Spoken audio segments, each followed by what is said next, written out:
So Harvester got him a remote controlled cement mixer, concrete truck. Well, it came with screws. You had to take the screws out of the remote to put the batteries in. Well, his disc bind that the screw fell out of a couple years ago now, been sitting around waiting to find a screw to fix it. Well, guess what? The screw fits it.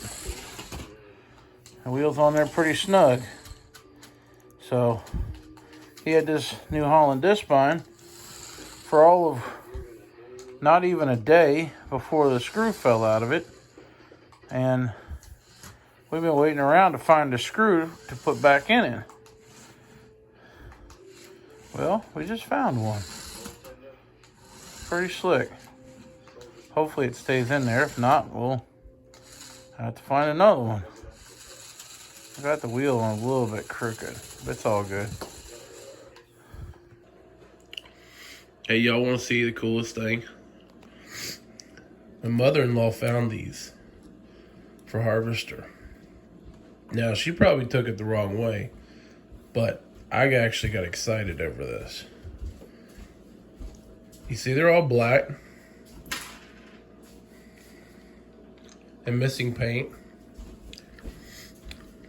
They were in a fire.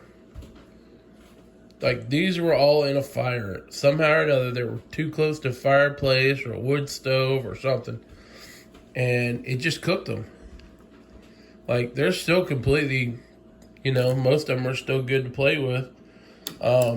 But they're cooked. Every one of them. They're just cooked. They're black. I'm just fascinated by it. I really am. I know she probably didn't understand that, but I am fascinated by it. I would like to have seen where these came from. I really would have. See how it cooked the paint off of that?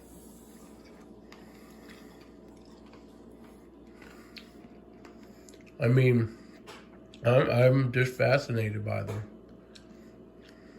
And some of these were really nice. Like these were those black box collection. Well, this was a regular 80 model. This one here is still in good shape. This one's still in good shape for the most part. But it's got blacking on it too.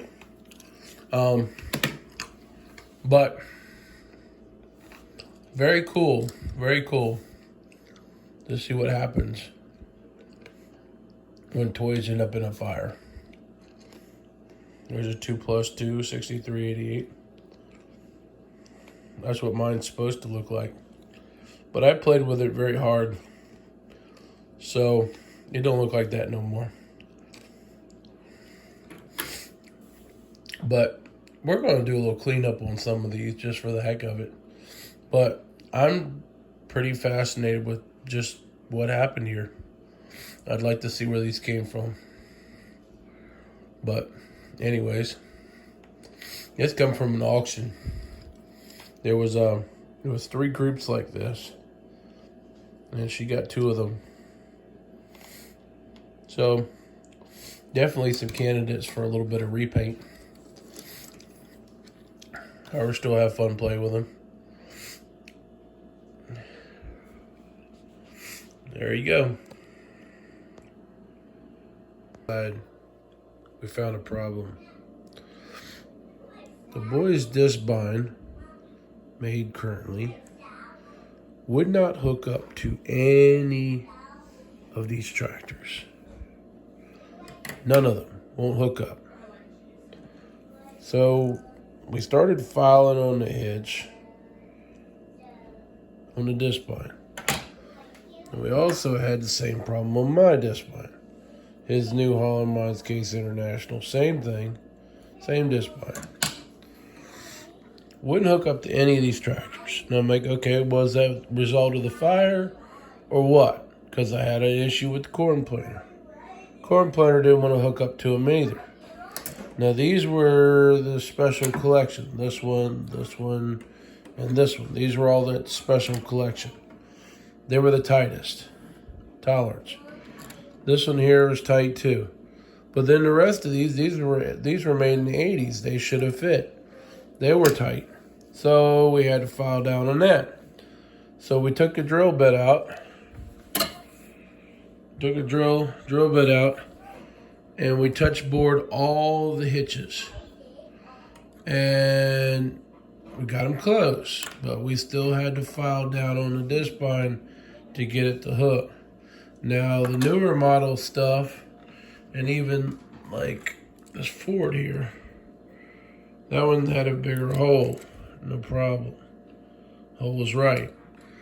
So anyways, we've been touching on all of these and touching all the holes to try to get them so that they fit.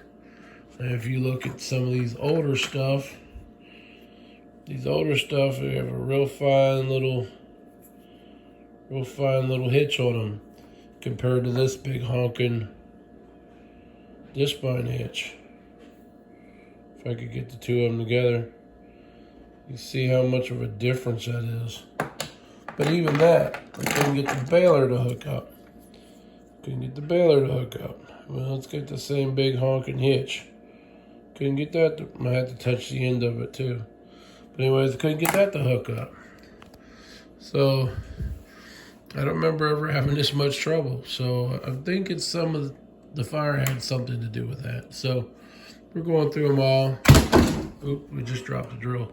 Going through all of them and making sure everything hooks up and like it's supposed to. Ertl, your quality control there from the 80s to the 90s to the 2000s, not the same.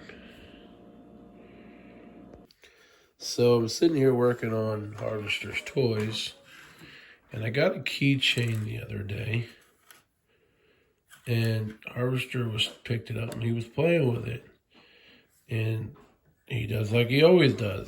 He uses it to be like a chain, and then I'm like, light bulb went off. I'm like, make a chain out of it. So we sit down and we straightened out and bent the hooks. And we bent the hooks out. Still need to finesse them a little bit. But we made a chain. A toe chain.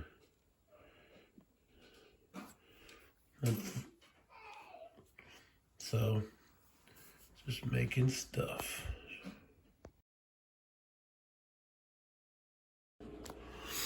Since Harvester's planter, his grandma got him, was completely melted. Oh. His John Deere planter. I broke the tanks off in the process of trying to push them back, but they were good and melted. So since his is all melted, I mean, it's still got a good frame, but it's all melted and messed up. But anyways, since his was damaged in that such a way, which is a miracle, that the hitch was actually in pretty good condition. Well, that just happened to be the item to fix my planter that I had that was broken. So it doesn't hold together like, you know, like it should. But anyways, that's just the item I need to fix my planter. So we're gonna put it together here. So since I was over there grabbing my planter, went ahead and grabbed a couple other items that I had made back many years ago when I was a kid. These little John Deeres, the front axles always got jacked up. Well, this one here broke off. So we made a hitch around the shaft to be able to hook two tractors together. Now, we never really realized the entire project here, but we made it happen. And it's been like this ever since. But we we're kind of thinking maybe we could do a little something back here, or leave it the way it is, you know? Sometimes you just leave it the way it is. But that was one of my first projects. You know, what do you do with broken toys? You find a way to make them useful. But that's what I did. So anyways, this pull is pretty good here. You know, on carpet or something, this hitch won't hold the planer together. But anyways, and yeah, we had one of these tanks was broken, so we ended up popping the tanks off and leaving them off. The planer was broken anyways. We were thinking about cutting it down and making a 6-row planer out of it. Since we still had these arms here, we could have cut them down, and you know, we could have cut these arms down and made like a hitch out of it and made a 6-row planer. That was our original intention. We never got to yet, but since that one was messed up and this one was still good, we put them together. And that's a little something we've been doing today. But anyways, hope y'all enjoy it. So we painted the exhaust pipe on the 4 of the 1086s and the one Ford so far.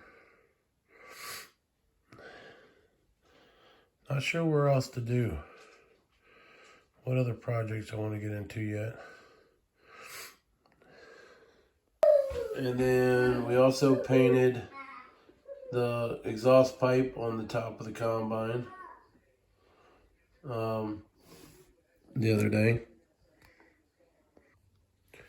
We also took the decals off of this truck and cleaned the wheels up a little to make them more shiny, and flip the tires around to get rid of the white walls on this Ford. It's the first one we've done so far, taking decals off.